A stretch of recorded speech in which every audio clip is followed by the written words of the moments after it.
Assalamualaikum warahmatullahi wabarakatuh. Bertemu lagi dengan pelajaran sejarah Indonesia. Hari ini kita akan membahas tentang manusia purba di Indonesia. Kalau kita berbicara tentang manusia purba di Indonesia, tentunya kita tidak akan bisa lepas dari teori evolusi yang kontroversi dari Charles Darwin, di mana Charles Darwin ini dikatakan membuat statement bahwa manusia ini berasal dari seekor kera yang mengalami evolusi yang sangat panjang. Nah, apakah memang benar seperti itu?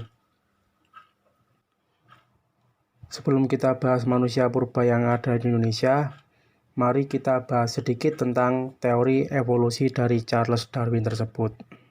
Yang pertama adalah teori evolusi. Teori evolusi diartikan sebagai teori yang menjelaskan asal-usul keanekaragaman makhluk hidup yang mengalami perkembangan secara bertahap dalam waktu yang sangat panjang. Jadi, kalau kita garis bawahi bahwa evolusi itu diartikan sebagai perubahan yang dialami oleh makhluk hidup secara perlahan atau bertahap, tapi dengan waktu yang sangat panjang.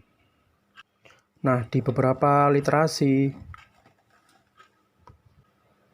Charles Darwin ini dikatakan membuat sebuah statement bahwa manusia itu berasal dari evolusi seekor kera.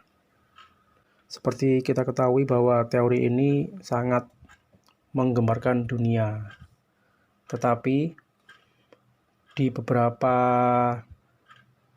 artikel teori tersebut itu dibantah. Artinya di artikel tersebut mengatakan bahwa di buku yang ditulis oleh Charles Darwin ini tidak pernah mengatakan bahwa manusia berasal dari kera yang berevolusi.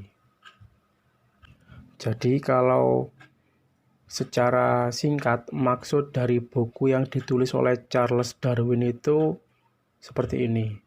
Semua makhluk hidup itu pasti bereproduksi atau beranak pinak. Nah, dalam proses reproduksi tersebut, seorang anak tidak akan mewarisi 100% wujud dan sifat orang tuanya. Nah, di sini bisa kita garis bawahi bahwa manusia itu mengalami perubahan atau bermutasi. Entah itu perubahan dari fisik ataupun sifatnya. Nah, setelah bereproduksi, semua makhluk hidup itu pasti akan mencoba untuk beradaptasi dengan lingkungannya. Dari proses adaptasi tersebut, alam akan menyeleksi mana yang bisa melewati proses tersebut dan mana yang tidak.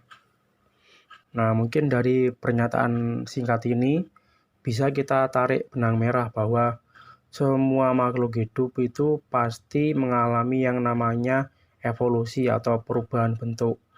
Setiap anak dari manusia atau makhluk hidup yang lain pasti memiliki ciri fisik ataupun sifat yang berbeda. Entah itu perbedaannya sangat kecil sekali, tapi di sini bisa kita tekankan bahwa itu adalah perbedaan. Nggak sama, seorang anak nggak akan sama persis dengan orang tuanya. Jadi intinya buku dari Charles Darwin ini berisi gagasan tentang bagaimana spesies makhluk hidup bisa berubah sepanjang waktu melalui seleksi alam. Selanjutnya kita bahas tentang manusia purba yang ditemukan di Indonesia. Di sini ada beberapa jenis manusia purba yang ditemukan di Indonesia, yaitu ada Meganthropus, Pithecanthropus, dan Homo sapiens. Yang pertama adalah Meganthropus paleojavanicus, yaitu fosil Meganthropus pertama kali ditemukan oleh Van Koningswald pada tahun 1941 di desa Sangiran, sekitar lembah Sungai Bengawan Solo. Meganthropus ini dikatakan sebagai manusia purba yang paling tua. Fosil Meganthropus yang ditemukan ini berupa fragmen rahang bawah sebelah kanan, rahang atas sebelah kiri, dan gigi lepas. Dari hasil penemuan fosil tersebut diperkirakan bahwa manusia jenis ini memiliki ukuran yang sangat besar atau raksasa. Oleh karena itu, fosil ini dinamakan Meganthropus paleojavanicus. Yang kedua adalah jenis Pithecanthropus. Pithecanthropus merupakan jenis manusia purba yang paling banyak ditemukan jenisnya di Indonesia. Sisa kehidupan Pithecanthropus dapat ditemukan di Mojokerto, Kedung Brebes, Trinil, Sangiran, Sambung Macan, dan Ngandong. Beberapa jenis Pithecanthropus yang ditemukan di Indonesia yaitu adalah Pithecanthropus mojokertensis dan Pithecanthropus erectus. Yang pertama, Pithecanthropus mojokertensis. Manusia ini ditemukan di Mojokerto oleh Van Koningswald tahun 1936 pada lapisan Pleistosen bawah. Hidup sekitar 2,5 sampai 1,25 juta tahun lalu. Fosil Pithecanthropus mojokertensis ini yang ditemukan adalah tengkorak anak-anak, atap tengkorak, rahang atas, rahang bawah, dan gigi lepas. Yang kedua, Pithecanthropus erectus atau Homo sapiens. Pithecanthropus erectus memiliki daerah persebaran paling luas. Pada 1890, Eugene Dubois berhasil menemukan beberapa fosil Pithecanthropus erectus di Kedung Brebes, Trinil, dan Ngawi. Jenis Pithecanthropus ini memiliki ciri-ciri berbadan tegap. Dan yang terakhir adalah jenis Homo sapiens. Homo sapiens itu artinya manusia cerdas. Berikut ini adalah ciri-ciri dari Homo sapiens. Jenis-jenis Homo sapiens yang ditemukan di Indonesia yaitu ada beberapa, yaitu Homo wajakensis, Homo solensis, dan Homo floresiensis. Homo wajakensis ditemukan di lembah Sungai Brantas, Tulungagung, Jawa Timur. Dan Homo solensis ditemukan oleh Van Koningswald di daerah Ngandong di tepi Sungai Bengawan Solo.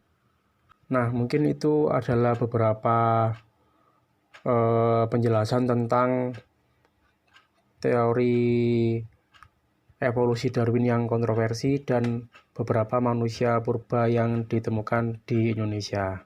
Terakhir, ada beberapa kutipan. Manusia purba di zaman dahulu telah mengalami proses seleksi yang sangat panjang dalam hidupnya, yang terkadang membuat sebagian manusia purba mengalami kematian karena tidak bisa menyesuaikan diri dengan alam. Dan kita yang hidup di masa sekarang adalah manusia hebat yang berhasil bertahan dari proses seleksi tersebut. Jadi, katakan pada diri kalian, saya adalah manusia sempurna yang hebat. Sekian dari saya. Wassalamualaikum.